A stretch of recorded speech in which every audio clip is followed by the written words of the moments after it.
friends, readers, creators, and fellow scrollers of this ever-changing digital world. My name is Liz. I hope you're all doing great. For those people who loves using the artificial intelligence of AI like me, consider this message of mine as a friendly wake-up call. As I mentioned a while ago, I am someone who loves using the artificial intelligence, but for good. Earlier, since I do have a website, for those who do not know me yet, I am managing three websites of mine. Actually, dalawa na lang yung active. One is the Ventilum and the other one is my Coffee Break. My Coffee Break website features articles or news articles, great news or articles of inspiring posts from stories that I capture or gather from those legit sources online. So earlier, I was scrolling some latest news and trends, except for those that promotes negativity, war, and anything that will make you feel sad. So, hindi ko yun sinasali. Yung sinasali ko sa coffee break ko, anything that can bring positive vibes ay wow. Anything that can give you chill or good things like food for thoughts, kumbaga. Good news, mga achievements ng ating mga fellow Filipinos or other people that has an inspiring story behind it. So, ganun yung site ko na Coffee Break. So, sometimes or before, naghahanap ako ng mga latest news kay Twitter. Since updated sa Twitter. But I'm no longer active in Twitter. I don't have an account anymore with Twitter. I have deactivated it in the past, I think 2 or 3 years. So I'm having a hard time reactivating my Twitter account because I permanently deleted it. So hindi na ako gumawa ng bago. And earlier, naghahanap na ako ng mga latest news sa IG. You know, Instagram is very updated with the latest happenings. So I'm sick of seeing a lot of posts content generated.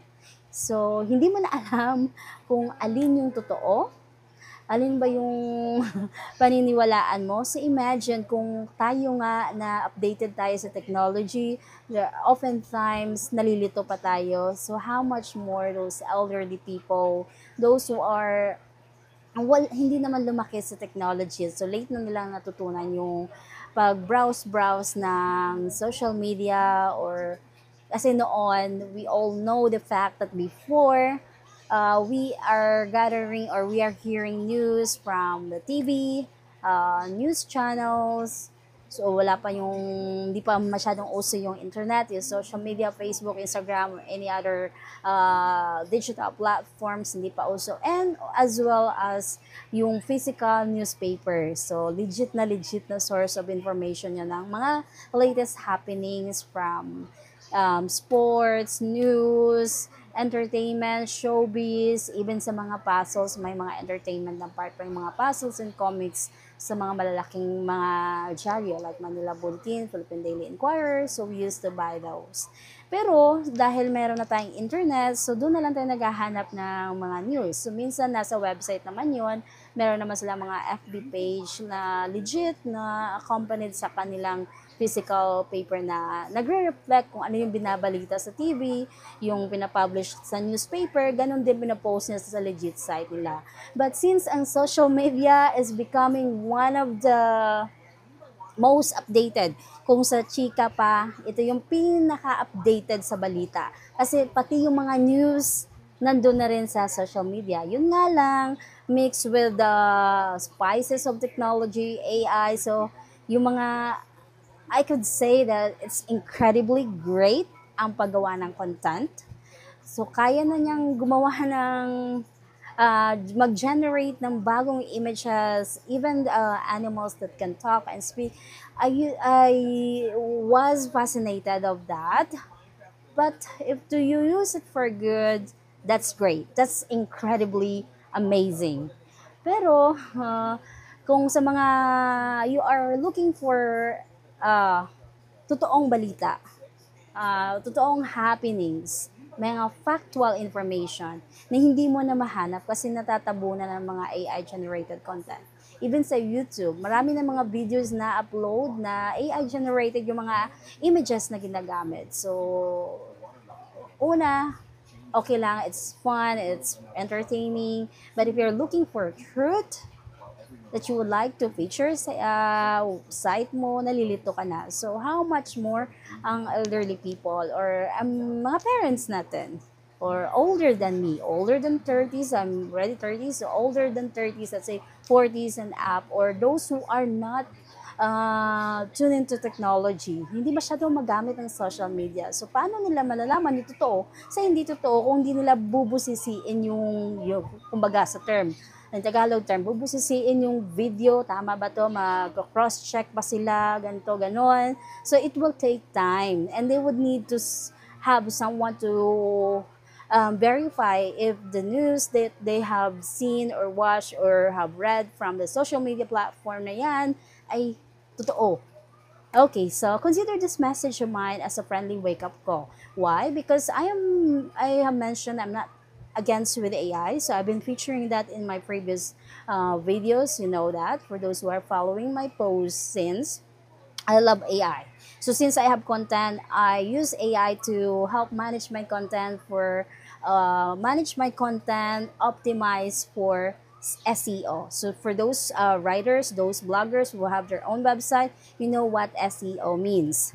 And even turn my articles into videos. Yung iba kasi hindi mahilig magbasa ng mahabang articles, mahabang basahin na parang diary na. Kumbaga, marami ng detalye. So yung pinapost ko lang, vlogs lang, short posts, and sometimes ina-accompany ko ng generated videos. So, para doon sa mahilig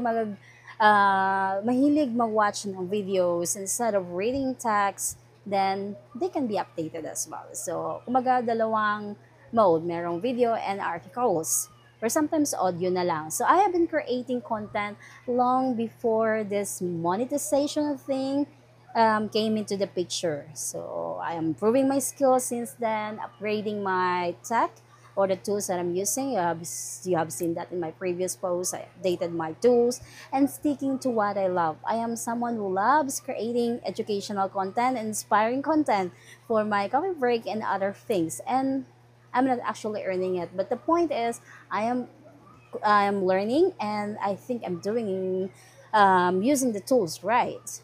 And dagdag na lang yung tools na yun to lessen the task and to help you become more productive. Kumbaga, sa time na bakante ka. So, AI is a tool. So, that's the reality. AI is a tool. It's not a puppet master. Right now, our feeds are flooded with things that look real but aren't. Deepfakes, fake news, AI-generated ads, manipulated videos, all created not to inform but to lure, shock, and worse is mislead people or the readers. All in the name of chasing clicks, shares, and of course money. So people, not machines, are choosing to generate this flood of lies. People are promoting this madness, and it's making our social world sick. So worse, even our elders or students and families can't even tell what are real anymore. So we're raising generations that might live in a reality where the truth is buried under filters, edits, and bots. No bots, the shortcut for robots. But the main point here is AI doesn't have to be a villain or doesn't have to be the villain.